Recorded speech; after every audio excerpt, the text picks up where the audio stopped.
Bonjour à toutes et à tous, comme vous pouvez le voir, je me suis paré des couleurs d'un magnifique film de science-fiction pour vous parler d'un autre film de science-fiction qui s'appelle Dune, deuxième partie, qui donc sort en salle ce mercredi. Et pour en parler, je suis avec Alexandre. On a décidé de reprendre le format un peu débat pour ce film, qui va faire débat comme le premier en fait. Ouais, je pense. Je pense que tu as tout à fait raison, Mathieu. Et je pense que les gens sont là aussi pour attendre. Je pense que c'est important pour ce genre de film d'en discuter avec plusieurs points de vue, en tout cas. Absolument, parce qu'on est d'accord sur beaucoup de choses, mais pas d'accord sur d'autres. C'est ça. Donc Et on va expliciter un peu. c'est ça. Bah, d'ailleurs, qu'est-ce que toi t'en as pensé par rapport au premier? Parce que moi j'étais plus positif sur le premier, mais toi, Oui, qu'est-ce que voilà, t'en as on est pensé? surtout pas d'accord sur le premier finalement, C'est que ça. toi t'as vraiment adoré. C'est toi qui as fait la critique à l'époque sur le site, tu lui as mis 4 étoiles sur 5. Normal. Moi j'ai plutôt bien aimé le premier film, même si je trouve beaucoup de défauts, notamment dans l'adaptation. Et que je trouve qu'il y a beaucoup trop de personnages et que ça devient extrêmement mécanique en fait en termes de structure narrative et que c'est très froid et que du coup on s'attache vraiment pas. Même si c'est globalement plutôt spectaculaire et que les scènes que je trouve spectaculaires dans le livre sont vraiment bien retranscrites, je trouve. Et je trouve qu'en fait dans cette suite, tous les gros défauts du premier film sont plus ou moins éludés parce que ça vient aussi du livre, hein, c'est-à-dire qu'il y a moins de personnages et le film se concentre vraiment sur la relation entre Paul et Chani, ce qui le rend, je trouve, beaucoup plus équilibré, beaucoup plus agréable à suivre. Et vu qu'en plus il est encore plus spectaculaire, eh bien c'est un peu tout ce que je voulais, même si après, on va pas se mentir, je suis surtout là pour les explosions au ralenti et que j'ai toujours du mal à m'investir émotionnellement en fait avec une adaptation de Dune, ce qui est bon voilà, après je jette pas la pierre à Villeneuve, je sais que c'est hyper dur, hein, moi-même je ne saurais pas adapter ce truc, donc voilà, globalement satisfait. Ok. Ouais, moi je suis un peu pareil que toi, je suis globalement satisfait. J'ai plus de mal à me dire que c'est forcément vraiment meilleur que le premier. Parce que je trouve que le premier avait le désavantage d'être vraiment une mise en place. Il fallait quand même donner toutes les clés pour essayer de comprendre cet Oui, il univers. n'y avait pas le choix là pour le coup. Et c'était quand même assez complexe. Et là, maintenant que les personnages sont établis, qu'on connaît mieux les relations entre toutes les maisons, etc., c'est plus facile de s'intéresser plus longuement aux personnages, de développer plus chacun. Après, c'est vrai que le film est vraiment, moi je le trouve excellent. Visuellement, il est incroyable. Et il y a en effet des vrais gros choix d'adaptation, ce que ne réussissait pas vraiment à faire le premier, qui sont bien plus maîtrisés. Alors je trouve qu'il manque encore certaines choses et on va en parler un peu plus en détail. Mais je trouve que c'est très bien en effet.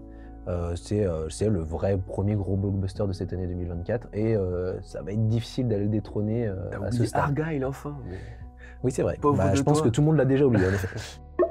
Stop! On arrête tout. Si je vous dis science-fiction avec des mecs en armure, des aliens qui s'infiltrent sur Terre façon Body Snatchers, du voyage dans le temps et surtout du cinéma d'époque teinté d'arts martiaux, logiquement je viens d'offrir un buffet à volonté pour tous les geeks dans notre genre. Et bah ça tombe bien puisque ce buffet à volonté s'appelle Alienoid, les protecteurs du futur. Et non, malgré son titre, ce n'est pas un jeu vidéo des années 80, mais l'un des plus gros blockbusters du cinéma sud-coréen, dont on est très content d'être partenaire, et qui sort en DVD, Blu-ray et Blu-ray 4K à partir du 29 février. Alors pour être un peu plus précis sur le pitch, Alienoid dépeint un monde où les extraterrestres prennent discrètement possession de corps d'êtres humains, et ce depuis des millénaires. Dans notre présent, un gardien venu du futur s'assure de notre protection, du moins jusqu'à ce que Séoul subisse une attaque de masse des aliens. Et ce n'est pas tout, puisqu'en parallèle, Alienoid se déroule au XIVe siècle dans le royaume de Goryeo et suit des personnages en quête de ce qu'ils appellent l'épée divine, un artefact qui a tout à voir avec les extraterrestres. Forcément, la narration et le montage, plutôt malin d'ailleurs,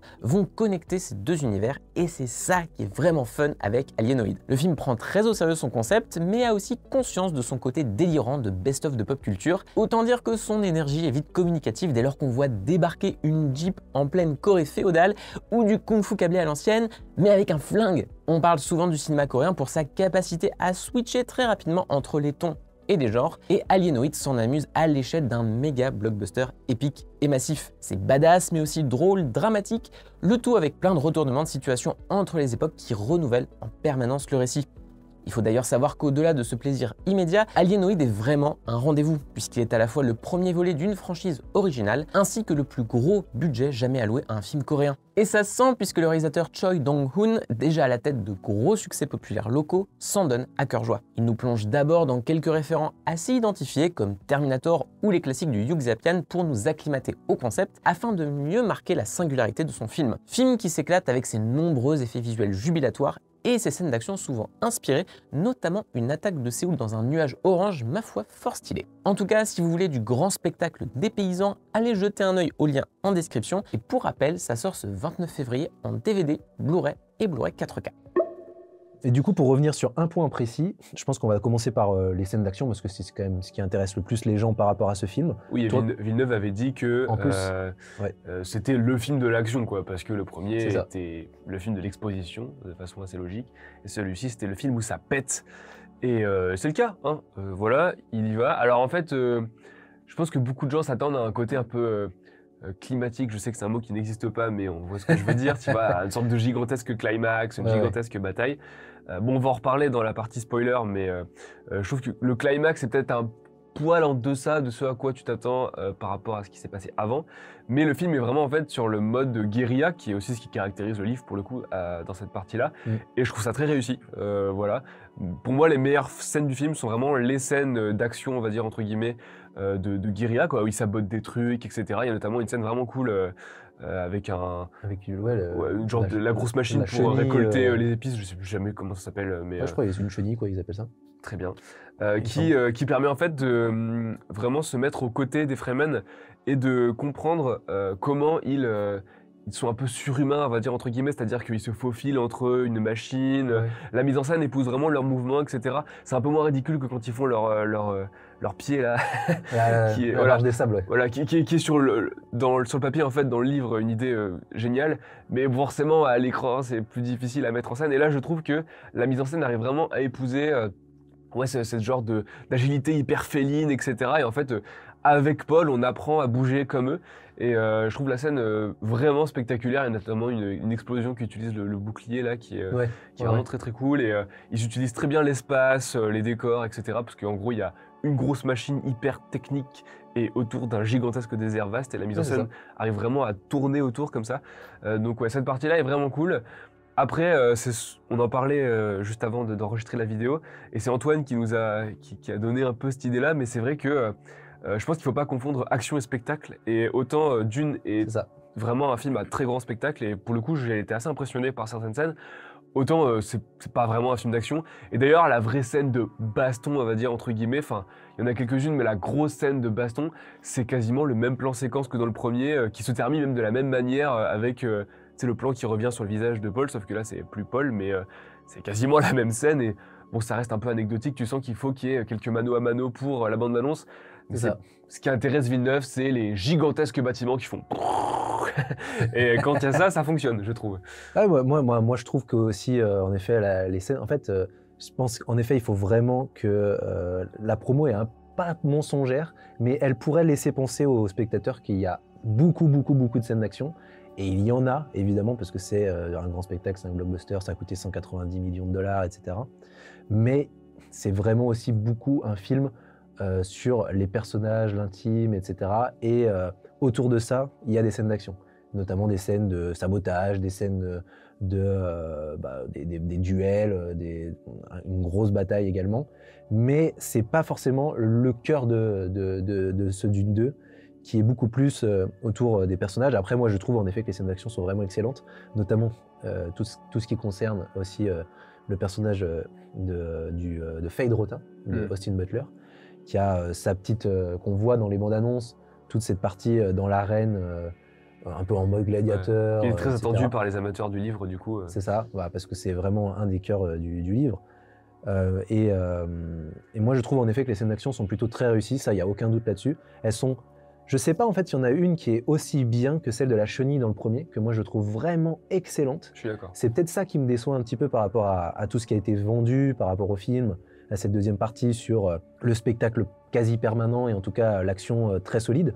Mais c'est quand même du très haut niveau. Tu parlais donc de cette attaque sur une chenille, encore une fois, mais d'un point de vue différent par rapport aux Fremen cette fois-ci. Pas forcément avec un verre des sables, justement, au contraire. Et surtout un nouveau duo avec Chani et Paul, qui plus ou moins s'allient, enfin c'est pas plus ou moins, ils s'allient sur cette petite scène d'action pour créer une sorte de dynamique entre eux et s'allier avec... Mais c'est vrai que le jeu avec toute la bâtisse, toute la machine, ces sortes de pieds qui se lèvent, derrière lesquels ils se cachent. Et Il y a un côté à côté presque de ça. jeu vidéo à ce Ouais, moment-là. exactement. Il y a un côté vraiment un peu jeu vidéo où, en plus, on voit aussi le point de vue adverse, mais via la lunette d'un fusil, enfin en tout cas d'une arme. Donc ça, c'est assez impressionnant. Mais aussi, le film s'ouvre aussi sur une scène d'action, on ne l'a pas dit, qui, moi, personnellement, m'a beaucoup fait penser à Sicario, avec une sorte une dizaine de personnes armées, donc c'est des Sardaukar ou en tout cas des Harkonnen, Oui, je pense. qui se promènent dans le sable et qui vont essayer de tuer des Fremen. Parce Ils sont vraiment nuls dès qu'ils sont sur le sable. D'ailleurs, les Harkonnen, c'est pas leur domaine, quoi. On sent que dans leur monde, c'est juste du béton et du noir et blanc.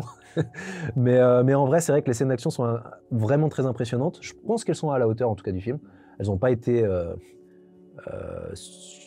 survendues, en tout cas, sur le grand spectacle.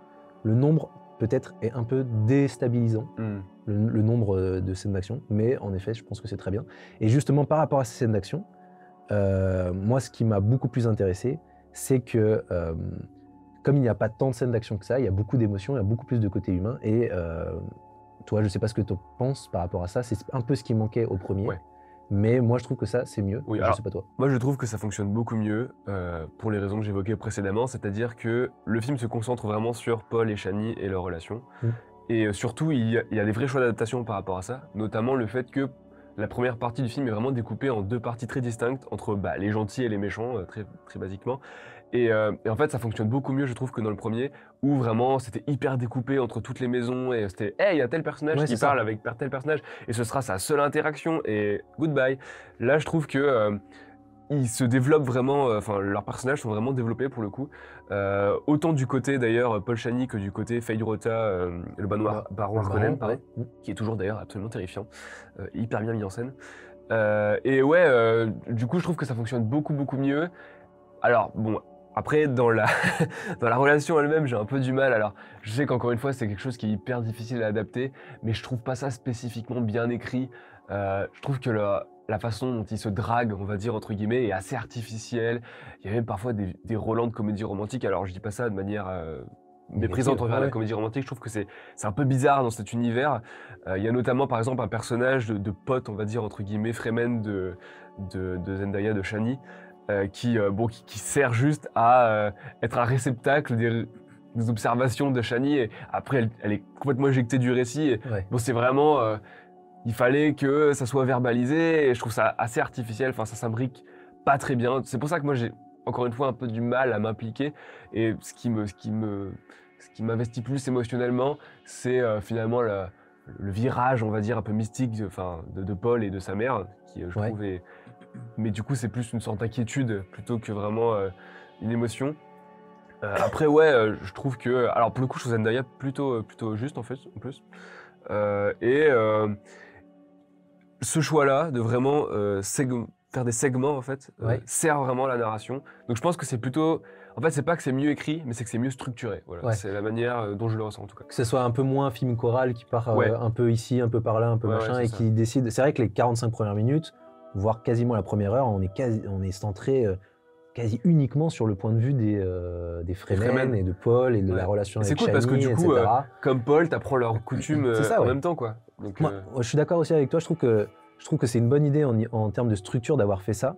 Et en même temps, plus on avançait dans le film, plus moi qui ai lu les livres, enfin le livre en tout cas, le premier, je me disais, mais il en reste quand même beaucoup à faire là. Et en fait, ça fait déjà 1 heure qu'on est avec les Fremen. Est-ce qu'il va y avoir le temps pour discuter de ça, etc. Notamment les enjeux. Il y a beaucoup d'enjeux religieux, il y a beaucoup d'enjeux politiques. Il y a les enjeux humains aussi, tout simplement, les enjeux militaires. Enfin, il y a énormément de choses à brasser. Et le fait qu'on s'attarde aussi longuement sur les Fremen au début et tout l'apprentissage de Paul, des traditions Fremen, de la manière dont ils attaquent, de la manière dont ils chevauchent des vers des sables, etc. Comment ils se préparent pour tout ça. Ils chevauchent des grands-mères. C'est vrai, ils chevauchent des grands-pères. Ça, c'est incroyable, ça. Genre, quand il y a des tempêtes et qu'il dit « Ah, mais c'est une arrière-grand-mère » et tout. C'est incroyable. Bon, ça, c'est des petits détails qui sont un peu marrants, mais en fait, j'ai bien aimé cette partie. En même temps, je me disais, c'est vrai, pour le coup, c'est peut-être la partie qui est presque la plus mécanique pour moi. C'est vraiment par étapes, quoi. D'abord, il va y avoir cette étape, ensuite, il va y avoir cette étape, ensuite, il y aura la 3e étape, et après, à la fin, il y aura la grande étape de... Il doit chevaucher un ver des sables, Paul, et il doit se débrouiller pour trouver. Il y a Chani qui le regarde au loin. Attends, il faut pas plus bas, machin, etc. Et je trouve c'est joli, etc. Mais il manque un peu de... Enfin, j'ai trouvé que c'était un peu mécanique, quoi. Ouais. Vraiment pour cette partie. Mais c'est très bien fait en termes de structure. C'est sûr que c'est plus habile que cette idée de...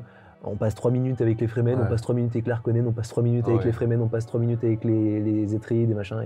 Bon, en fait, on passe à 0 minutes avec personne, en fait. C'était un peu, j'avoue que c'était un peu le défaut de Dune 1. Mais du coup, moi, ça m'a apporté, je trouve, il y a plus d'émotion, du coup, dans celui-là. Même si il y a vraiment des moments où j'ai des frissons, notamment quand Chani, elle regarde Paul, ou quand lui, il la regarde. Je trouve qu'il y a vraiment quelque chose qui se passe entre eux, dans la manière dont ils s'observent, dont ils se... C'est pas vraiment de la drague, mais un peu quand même, en effet, comme tu dis. Et... Ils fricotent un peu quand même. Bah, bien sûr, ils fricotent, ils sont quand même ensemble, quoi. Donc, en effet. Mais je trouve que ça marche bien, et notamment aussi le côté émotion marche plus pour moi aussi sur tout ce qui sont les scènes de vision de Paul aussi, qui je trouve marchent mieux dans le sens où elles sont moins artificielles que les précédentes. Dans le premier qui ressemblait un peu, alors ça a été un peu jugé comme des pubs Dior. Moi, je trouvais pas forcément que c'était une mauvaise idée, mais là tu sens qu'il va un peu plus dans le brut de Denis Villeneuve. C'est beaucoup moins justement paradisiaque, enfin pas paradisiaque, mais utopiste ou optimiste, et qu'on est quand même dans des visions beaucoup plus sombres. Ce qui, je trouve, marche beaucoup mieux sur l'émotion de Paul, et notamment cette forme de bascule progressive de son côté sur un avis, enfin en tout cas une opinion beaucoup moins idyllique qu'on ne le laissait penser dans le premier film. En fait, Paul n'est pas forcément une personne ultra, enfin qui va rester du côté des gentils. Alors, je sais pas à quel point il va passer du côté des méchants, etc. On va pas spoiler ici, mais en tout cas, c'est pas noir et blanc. Il n'y a pas d'un côté les grands méchants et d'un côté les grands gentils. L'intérêt de ce Dune-là est qu'il subvertit un peu le fameux trope du white savior, comme on dit maintenant, c'est-à-dire l'occidental qui vient apprendre leur propre job aux locaux, quoi, aux autochtones, et qui finit par les sauver. C'est-à-dire que là, comme dans le livre, parce que dans le premier ça paraît un peu suspect, mais comme dans le livre, dans la suite, on se rend compte que c'est plus compliqué que ça, et que la façon dont Paul s'érige est aussi un peu critiquable, quoi. Et ouais, sur les visions, en fait le problème, je trouve, c'est que il y a un truc un peu psychédélique dans le Dune que forcément l'esthétique hyper brutaliste de Villeneuve ne peut pas du tout restituer. Enfin, c'est complètement antinomique, ça fonctionnerait pas. Là où la version de Jodorowsky, par exemple, permettrait de le rendre plus encore, tu vois. Mais donc forcément, mais c'est vrai que je trouve que c'est plus réussi justement parce qu'il embrasse un peu ce côté psychédélique, même si la question de la religion est appréhendée vraiment d'un point de vue hyper politique plutôt que mystique, quoi. C'est-à-dire que toutes les références très appuyées aux religions musulmanes, etc., qu'il y a dans le livre, tu sens qu'il contourne un peu. Alors après, ça peut être tout à son honneur, parce que c'est des questions qui sont quand même super compliquées. Et bon, voilà, quoi, chacun l'appréhende comme il veut. Il appuie vraiment le côté politique. Ça aussi, je trouve que c'est un choix d'adaptation qui fonctionne pas trop mal, parce que tu t'attaches encore vraiment uniquement sur Paul et Chani, et sur la manière dont eux, ils appréhendent une ascension politique, et évidemment comment la religion vient s'enclencher dans le processus politique. Et c'est ça qui l'intéresse, et au moins, tu vois, ils se recentrent sur un sujet, et je trouve que ça sert vraiment le film. Ouais, je suis d'accord avec toi sur le côté, tout ce qui est l'aspect politique, l'aspect religion, même si je pense que l'aspect religieux, et notamment cette idée de croyance ultime, qui en fait n'est pas forcément liée à vraiment Enfin, en fait, c'est une foi qui a plus ou moins été créée par une entité réelle, humaine, plus que par une croyance ultime d'un dieu qui aurait voulu qu'on le découvre un jour. Ce que je trouve, enfin, une forme de rationalisation de la croyance, quoi, que je trouve qui est plutôt très efficace dans le film. Yes. Bon, du coup, on peut continuer en parlant aussi des nouveaux personnages, parce qu'il y en a quand même des nouveaux personnages qui sont mieux gérés, je trouve, à quelques exceptions près. Donc je pense que les deux plus grosses annonces, on va dire, entre guillemets, c'était Austin Butler, donc dans le rôle de Ray Fiotta, qui est un peu le grand méchant de cette suite. C'est ça. Et celui de Florence Pugh, qui joue Irula, qui est un personnage qui est dans les bouquins, à la fois très présent et pas du tout, parce qu'elle encadre les chapitres, mais ça reste une figure qui est un peu au-dessus avec l'Empire, et qui sera très importante dans le Messie de Dune notamment, et qui est donc là campée par Florence Pugh, plutôt bien je trouve, même si elle a pas grand-chose à faire, bien sûr. Bah, c'est ça. En fait, ce qui est, je trouve, très fort dans ce film, c'est que, un peu comme dans Oppenheimer, on en parlait aussi avec Antoine, qui a beaucoup aimé le film, c'est cette idée de Denis Villeneuve a réussi à prendre des gros acteurs pour des personnages importants dans l'histoire globale de Dune, donc dans tous les tomes en gros, mais qui ne sont pas forcément importants dans ce film-là, mais c'est une facilité pour pour les identifier dans le film et se dire « Ah, ce personnage, c'est cette personne, ok, je sais qui c'est, je sais la repérer », et je trouve que ça fonctionne super bien avec le personnage de Florence Pugh, qui en effet n'a pas énormément de choses à faire, parce qu'elle est loin en fait de Arrakis, elle est encore loin du conflit, elle vient juste d'être...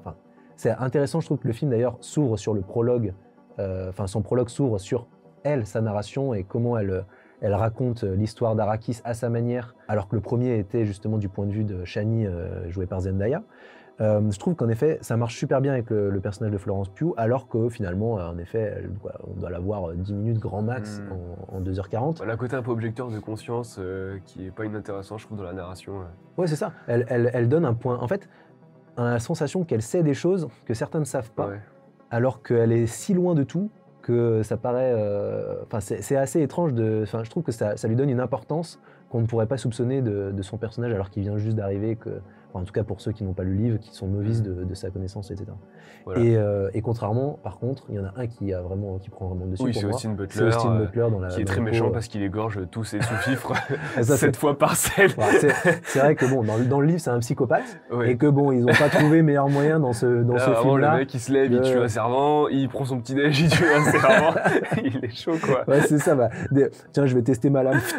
Hop là, terminé. Après, bon, je trouve qu'Austin Butler est plutôt bon parce que bon, du coup, son rôle est très pas grotesque, mais vraiment hyper caricatural dans la méchanceté. Ce qui est bon, les Harkonnen le sont, hein, de toute façon. Vraiment, c'est le fascisme de l'espace total. Et je trouve qu'il a un côté hyper froid, détaché, avec son maquillage qui lui donne des genres de gros sourcils flippants là. Pour moi, ça fonctionne, rien à dire. Moi, je suis d'accord. Moi, je trouve que c'est vraiment un des ajouts les plus intéressants du film. Notamment parce que c'est un personnage qu'il fallait surtout pas rater, qu'on comprenne bien à quel point il était cruel et voir l'opposé par rapport à Paul, même si Paul a une bascule, n'est pas forcément tout blanc, etc. Mais qui a cette idée que face à lui, il y a aussi une forme de monstre vraiment né des Harkonnen, etc., qui est terrifiante. Et vraiment, toutes les scènes, et notamment la scène d'introduction de son personnage dans cette grande arène à la gladiateur dans le monde des Harkonnen, tout simplement, qui est en noir et blanc. 4. Et c'est sans doute. Non mais en plus, on se posait cette question par rapport à Thor 4 et pas par rapport à Thor 4, mais par rapport au noir et blanc, qui en fait, moi j'avais très peur quand j'ai vu la bande-annonce, notamment de cette disparité de couleurs dans la bande-annonce qui partait dans un orangé très très marqué et ce noir et blanc vraiment très profond. Et de savoir comment il allait passer de l'un à l'autre sans que ça soit un peu artificiel dans la narration, etc. Et je trouve que justement, on pourrait parler d'autres personnages, etc., mais on va pas tout dévoiler. On n'a pas le temps. Voilà, on va pas essayer de s'éterniser trop, on parlera peut-être un peu plus dans la partie spoiler. Mais justement, je trouve que son personnage à Feyd-Rautha a un rapport notamment avec l'ambition visuelle globale du film, et notamment toute cette partie chez les Harkonnen, qui en fait, je trouve qu'il utilise super bien cette idée de soleil noir chez les Harkonnen, qui en intérieur vivent en gros avec des couleurs normales, hein. La peau a une couleur peau, etc. Mais en extérieur, vraiment c'est du noir et blanc. Et il y a vraiment cette transition entre eux qui passent de l'intérieur à l'extérieur et qui d'un coup sont figés dans ce noir et blanc vraiment hyper profond, il n'y a pas d'autre couleur qui transparaît. Presque un peu surexposé, je trouve, sur les blancs. Ouais, mais je trouve que c'est intéressant, moi. Tu vois, je trouve que justement, c'est vachement intéressant d'aller chercher une couleur presque à l'opposé total de ce qui se passe du côté d'Arrakis, des Fremen, voire même du côté, on ne voit pas trop ce monde, mais du côté de Shani et de l'empereur Shaddam IV, beaucoup plus coloré, beaucoup plus paradisiaque, quoi. Là, vraiment, on tombe dans un enfer, mais pas un enfer comme on pourrait le supposer, c'est une sorte de... Il n'y a pas d'émotion, quoi, chez lui. C'est vraiment... c'est noir ou blanc et il n'y a pas de juste milieu. Et je trouve ça vachement intéressant, notamment des idées visuelles incroyables, genre ces feux d'artifice en taches d'encre qui partent dans le ciel et qui sont vraiment une superbe idée. Et globalement, je trouve d'ailleurs que la photo globale du film, hein, au-delà des Harkonnen et au-delà de Arrakis, est beaucoup mieux maîtrisée que dans le premier, que je trouvais un peu, pas forcément sombre, mais pas assez lisible, notamment dans les scènes nocturnes. Et là, comme il utilise beaucoup plus cette idée de crépuscule, du côté d'Arrakis, qu'il nous fait visiter aussi alors je sais plus comment ça s'appelle, mais les grottes là où vivent les Fremen. C'est beaucoup plus visuellement, je trouve que c'est bien mieux fait que dans le premier. Je sais pas ce que t'en penses toi. Mais... Ouais, je suis assez d'accord. Je trouve qu'aussi que architecturalement, aussi, vu qu'en fait il y a quasiment que chez les Harkonnen et le sable, tout simplement, il y a cette dichotomie, elle fonctionne beaucoup mieux que quand il y avait plusieurs strates d'architecture brutaliste dans le premier. Ouais. Et du coup, tu sens que là, de toute façon, Villeneuve, au plus c'est minimaliste, j'ai envie de te dire, au plus il s'amuse. Et là, vraiment, il s'amuse. Enfin, c'est-à-dire que c'est des dunes et des constructions métalliques flippantes. Et lui, vraiment, il arrive à foutre sa caméra au milieu et à faire des genres d'aplats qui sont séparés hyper clairement par l'horizon, tu vois, des trucs comme ça. Et ouais, je trouve que ça fonctionne mieux parce que tout simplement, il se perd dans le désert. Et l'ambiance visuelle, en règle générale, de toute façon, c'est un point sur lequel on est vraiment d'accord. Ouais, je pense qu'il y a pas... Ça fonctionne vraiment bien pour le coup, je trouve. Que ce soit les décors, l'ambition visuelle, même je trouve, c'est au-delà de ça, mais les effets spéciaux, globalement, tout simplement, sont incroyables. Tout ce qui concerne les vers des sables, notamment une petite scène qui, elle, se passe dans une grotte Fremen, tu sais, avec un petit ver des sables, pour pas trop en dire, mais cette scène, elle est trop marrante, quoi. C'est pas forcément des effets spéciaux... Je suis pas sûr que ce soit des effets spéciaux numériques. Peut-être que c'est fait avec de l'animatronique, tu vois, peut-être. Je sais pas, cette scène le en corps question. du truc ressemble à... Enfin, je ne saurais pas. Je sais pas comment ils ont fait forcément ça, mais je pense que c'est une super idée. Et globalement, le jeu sur les maquettes, les effets, les jeux d'échelle, etc. sont vraiment remarquables pour un film d'une telle ampleur par rapport à tout ce qu'on peut voir dans les blockbusters actuellement, quoi. Ouais. Bon, du coup, ça, c'est un truc qui nous met d'accord, mais il y a un point qui nous met pas d'accord, juste sur lequel on va passer vite fait, parce que bon, c'est un débat éternel, donc ça sert à rien de remettre une pièce dans la machine, mais c'est évidemment le débat Zimmer, qui faut-il le rappeler, s'est barré de Tenet pour faire Dune parce que c'était son rêve ou je sais pas quoi, et qui a pris son chat, l'a mis sur un synthé et... Oh la caricature! Non mais je caricature, mais oui, moi je trouve ça hyper... C'est un gigantesque brouhaha qui n'est pas si inspiré que ça, qui voudrait être hyper alien, mais qui... finalement reprend des sonorités qu'on a déjà vues 15 fois sous 14 strates de basse pour accentuer le côté épique et tout. Alors ça marche bien dans le sound design du film, mais moi personnellement ça me gonfle un peu et ouais, je trouve ça pas spécialement inspiré, et à part le fameux il y a rien qui me reste vraiment en tête après, tu vois. Donc, ok, non, mais moi je suis pas forcément un fan absolu de la BO et je ne suis pas du tout un fan absolu de Hans Zimmer, mais je trouve quand même qu'il y a vraiment des pistes sublime. Et il y en a juste une que je trouve vraiment très belle. Alors, elle est sortie avant le film, elle était sur Internet. C'est notamment le thème qui est repris régulièrement via la relation de Paul et Chani, que je trouve qu'il y a une montée crescendo et qui, pour moi, crée vraiment quelque chose d'émouvant, notamment dans le film, parce que souvent, il y a ces grosses basses qui viennent soulever un peu le récit et notamment soulever les émotions, soulever un peu pas mal de choses. Ça peut sembler sans doute artificiel pour certaines personnes, peut-être toi, mais moi je trouve que ça fonctionne super bien. Voilà. Très bien, soyons pas d'accord. Il en faut. Du coup, on va passer à la partie avec spoiler, vite fait quand même, pour les gens qui veulent, soit les gens qui ont déjà vu le film ou ceux qui en ont rien à foutre. Après, il n'y a pas grand chose à spoiler si tu as lu le bouquin, parce que ça suit vraiment les grandes lignes, quoi. Mais du coup, on peut commencer par peut-être le personnage, la partie la plus mystérieuse, on va dire, attendue du film, qui est le personnage de Alia, donc la fille de Jessica et la sœur de Paul, qui est donc jouée par, donc là, gros spoiler, attention, enfin même s'ils l'avaient révélé à l'avant-première, parce qu'ils l'ont invité, c'est con, Anya Taylor-Joy, qui a en fait un plan. en fait c'est difficile parce que je trouve que c'était vraiment un sujet que moi je me posais. Comment ils allaient adapter ça? Parce que dans le film de David Lynch, tu avais cette adaptation où en fait une fille de 2 ans parle comme si elle était en fait adulte, tout simplement. Donc c'est hyper compliqué à adapter. C'est quand même très bizarre à l'écran de voir un quasi-bébé parler comme une personne adulte. Et le film de David Lynch s'en était plus ou moins bien sorti, mais bon, en vrai, c'était une gamine de 9 ans, enfin, on sentait, il y avait quand même quelque chose un peu bizarre. Déjà un peu chelou.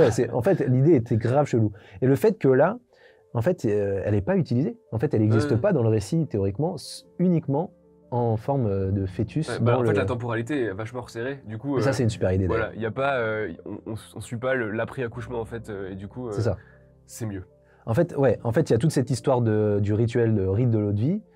Donc là, elle se rend compte, elle devient révérende mère, Lady Jessica, et du coup, elle a ce fœtus en elle, et qui va lui aussi engranger les pouvoirs de l'eau de vie, et donc avoir une forme de pré-naissance spirituelle et consciente. Ne pas boire d'eau de vie quand vous êtes enceinte.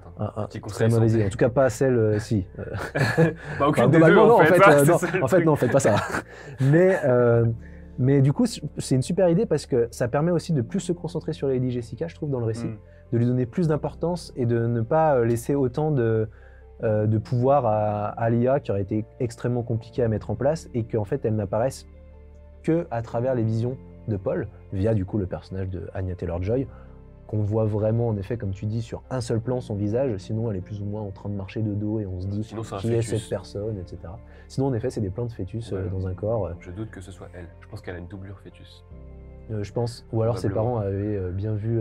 Peut-être qu'ils ont bien pensé. Ils ont appréhendé sa carrière en amont. Ils avaient pris des photos en amont, ce qui était plutôt bien joué. Mais ça, je pense que c'est une des meilleures idées du film par rapport à l'adaptation. D'avoir eu cette jugeote, j'ai envie de dire, de ne pas la rendre physiquement palpable, mais vraiment qu'elle soit un esprit qui torture le personnage de Lady Jessica, qui torture aussi celui de Paul. Qui la rend un peu flippante parce qu'elle parle avec elle-même de trucs un peu Gollum à un moment. Mais grave, Lady Jessica quand elle fait... Ça rend son personnage intéressant. Et du coup, en parlant de Jessica, il y a un autre truc, pour le coup, qu'on a trouvé tous les deux un peu bizarre dans la manière dont c'est amené, qui est un des grands retournements de situation du livre, qui est donc le fait, c'est un peu le « je suis ton père » à l'envers, quoi. C'est le fait que ils sont aussi des descendants des Harkonnen. C'est ça. Donc c'est une sorte de twist qui est amené de manière un peu... Enfin, moi, je l'ai à peine capté, en fait. Moi, je trouve que c'est vraiment un des éléments qui est le plus mal amené. Alors, j'aime bien l'idée que ça soit adapté... il fallait le dire. Ça a du sens dans le développement politique du personnage, mais... Je trouve ce qui manquait un petit peu dans le premier, c'est que il y avait, par rapport au livre, c'est que Lady Jessica, on n'avait pas vraiment ce doute sur le fait que potentiellement elle était un peu responsable de la mort du duc Leto, parce que dans le livre, il y a toute cette ambiguïté juste avant la révélation qu'au final c'est le docteur Yue, etc. Mais on ne sait pas vraiment si elle est forcément totalement dans le camp des Atreides. Là, je me disais comment ils vont adapter cette idée qu'en fait, c'est la fille du baron Harkonnen, et comment ils vont le mettre en place, parce que c'est quand même le gros retournement de situation qui fait que finalement Paul est le petit-fils du baron Harkonnen, ce qui fait très shakespearien. Oui, puis qui est super intéressant par rapport à justement la subversion du White Savior, où en fait le gars, c'est pas le mec qui apprend Fremen qui sont vraiment les Fremen, il redevient un duc hyper... noble et tyrannique en fait, aussi bien du côté Atreides que Harkonnen que du coup un peu Fremen aussi, c'est-à-dire qu'en fait il utilise chaque morceau pour devenir un tyran et on le verra ensuite dans les suites tuer des milliards de personnes. Mais en gros c'est ça je trouve qu'il manque en effet dans... ça tombe un peu comme un cheveu sur la soupe, quoi. C'est genre en fait j'ai vu que t'étais la fille du baron, donc ça veut dire que je suis son petit-fils. Mais moi je le savais pas non plus. Et c'est en mode donc c'est juste ça. Puis il voit Fedrotia et fait hey, cousin. Ouais, grave. Quand il fait ça va, cousin, il lui fait ah bon, ok. D'accord, bon. Ils sont balèques. En vrai, sa réplique est trop drôle quand il dit j'ai déjà tué plein de gens de ma famille, donc finalement, un de plus, un de moins. Je m'en fous un peu. Mais ouais, de ça, je trouve que c'était un petit peu le côté décevant, mais bon, c'est pas si important que ça. Finalement, du coup, d'autant que ça arrive dans le climax, qui, pour en parler vite fait, qui a des enjeux très intéressants. Mais bon, encore une fois, en fait, c'est un truc que tu peux étendre à tout le côté spectaculaire du film, c'est-à-dire que la façon dont c'est amené, donc la montée en puissance de la musique, les préparations, etc. C'est toujours plus épique, on va dire, entre guillemets, que les séquences où ils se battent, où tu as 3 plans de bataille, et hop, ils sont à l'intérieur, et c'est parti, quoi, tu vois. C'est ça.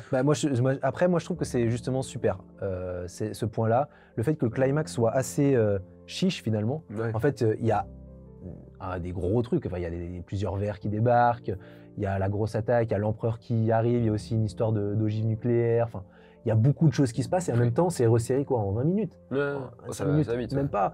Et encore, c'est pas 25 minutes où ça se bat. Hein. Les gens ont comparé ça au Seigneur des Anneaux, les 2 tours. Je suis en mode, je sais pas quand. Hein, Ah oui, parce que, bah là, ouais, c'est au Gouffre de Helm, ils se battent pendant une demi-heure. c'est ça, bah, là ils se battent vraiment tout le temps quoi, dans le Seigneur des Anneaux. Ouais. Alors que là, en fait, ils se battent un petit peu et en même temps, au même moment, il y a des enjeux politiques qui se déroulent Ouais. à l'intérieur du bâtiment. Et ça, je trouve que c'est. Moi, je préfère justement que ça soit plutôt dans ce sens-là, parce que ça amène à. Oui, il y a ce grand spectacle épique d'un certain côté, mais en fait, les vrais enjeux, le vrai cœur du film, c'est l'enjeu politique, l'enjeu religieux, l'enjeu de la dynastie, tout simplement, entre les personnages, etc., des alliances qui vont se former, tout ça. Et le fait que, finalement, ces côtés-là, des enjeux purement humains et politiques, supplantent le côté armé. Je trouve ça vraiment excellent. Ouais, non mais je suis d'accord avec toi. Et du coup, qui annonce dans la toute fin un potentiel d'une 3 Oui. qui, Villeneuve a jamais caché le fait qu'il avait envie de le faire, mais alors là c'est criant de...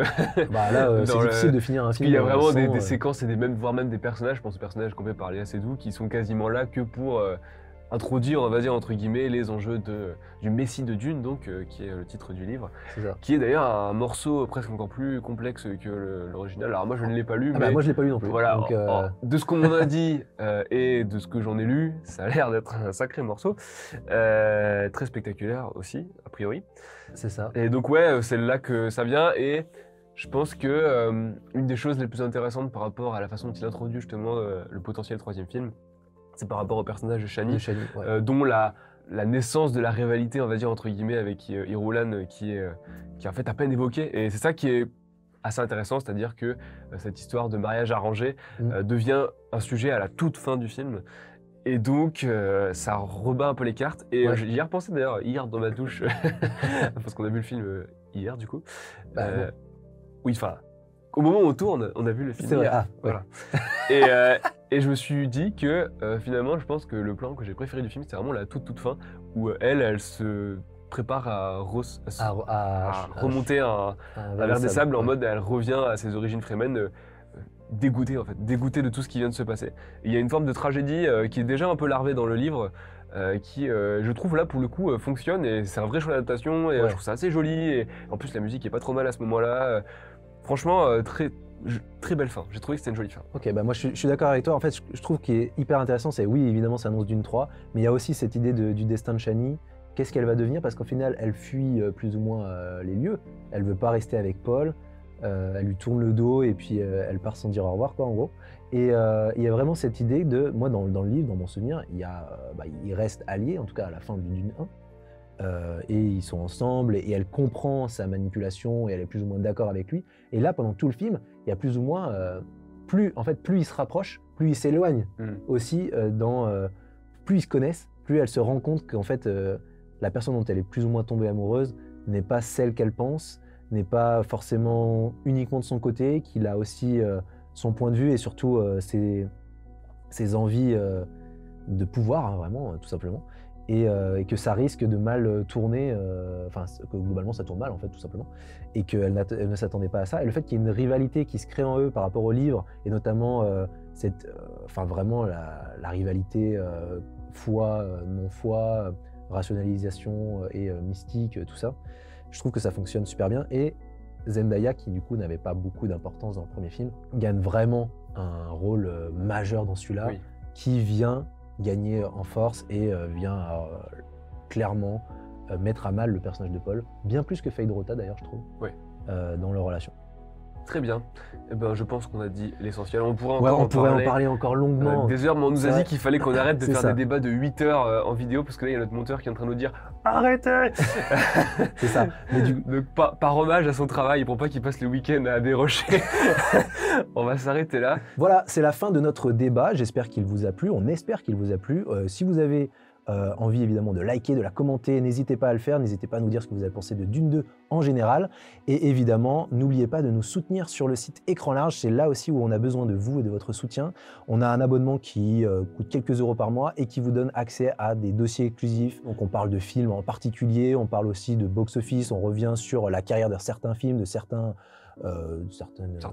artistes tout simplement. Et donc n'hésitez pas à nous soutenir, le lien est dans la description de cette vidéo. Et puis sinon, on vous dit à la prochaine, et puis on espère un bon Dune 2 pour vous au cinéma. Salut. Salut.